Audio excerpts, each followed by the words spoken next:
ሙስሊሞች በካዕባ ዙሪያ ይዞራሉ፣ ነገር ግን ጥቁሩን ድንጋይ ለመሳም ይጸልያሉ። በሳፋና በማርዋ ኮረብቶች መካከል ወዲያና ወዲህ ይሮጣሉ ወዘተ። እነዚህን ልማዶች ከየት አገኙት? መሐመድ መካን ከመያዙ በፊት ካዕባ በአረቢያ ውስጥ የጣዖት አምልኮ ማዕከል ነበር። ካዕባ በ360 ጣዖታት ተከቦ ነበር።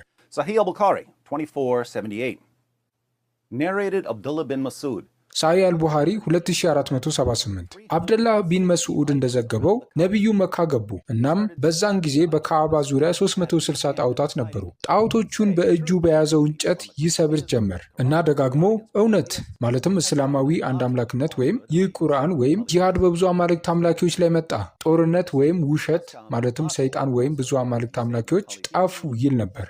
This is when Muhammad took control of the Kaaba.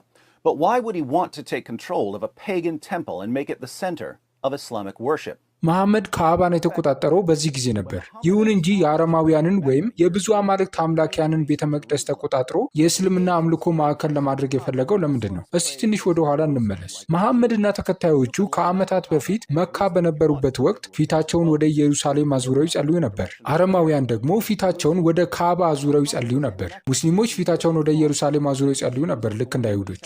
ቂብላ ወይም የጸሎት አቅጣጫ ኢየሩሳሌም ነበር። መሐመድ መካ በነበረበት ጊዜ አይሁዶች እንደ ነቢይ ሊቀበሉኝ ነው በማለት አስቦ ነበር። ከጊዜ በኋላ ሙስሊሙ ማህበረሰብ ወደ መዲና የተዛወረ ሲሆን አይሁዳውያንም መሐመድ ሐሰተኛ ነቢይ መሆኑን ወዲያውኑ ማወቅ ቻሉ። ምክንያቱም እነሱ ቶራህን ስለሚያውቁና መሐመድ የሚያውቀው የሰማውን አንዳንድ ታሪኮች ብቻ ስለሆነ እሱ ሙሉ ጆሮ ነበር፣ አስታውሱ።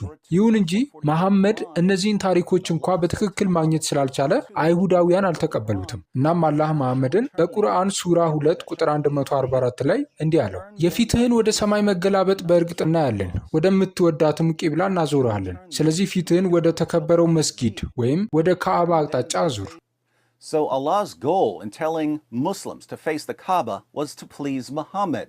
It's amazing how much of Islam is dedicated to pleasing the man who was receiving the revelations. ስለዚህ የአላህ ዓላማ ሙስሊሞች ወደ ካዕባ እንዲዞሩ በመንገር መሐመድን ማስደሰት ነበር። እስልምና ራእዮችን ሲቀበል የነበረውን ሰው ለማስደሰት ምን ያህል የተሰጠ መሆኑ የሚገርም ነው። ወደ ካዕባ መዞር መሐመድን ለምን ያስደስተዋል? ሁለት ምክንያቶች አሉ። አንደኛው ለአይሁዶች መልእክት ይልክ ነበር፣ እኔም በመቃወማችሁ ያገኛችሁት ይህ ነው የሚል። ሁለተኛው መሐመድ ያደረገው በካዕባና በጣዖቶቹ ፊት ለፊት በሚጸልዩ ጣዖት አምላኪዎች መካከል ነው። ስለዚህ ወደ ካዕባ መጸለይ ለእነሱ የተለመደ ነገር ነበር፣ ልክ እንደሆኑም ይሰማቸዋል። ይሁን እንጂ መሐመድ ወደ አረማውያን ወይም ወደ ብዙ አማልክት አምላኪያን ቤተ መቅደስ ለመጸለይ ምክንያት ማቅረብ የሚችለው እንዴት ነው? ጥቂት ጥቅሶችን ቀደም ብለን ስናነብ እናገኘዋለን። በሱራ 2 ቁጥር 127 አላህ ካዕባ በአብርሃምና በእስማኤል መገንባቱ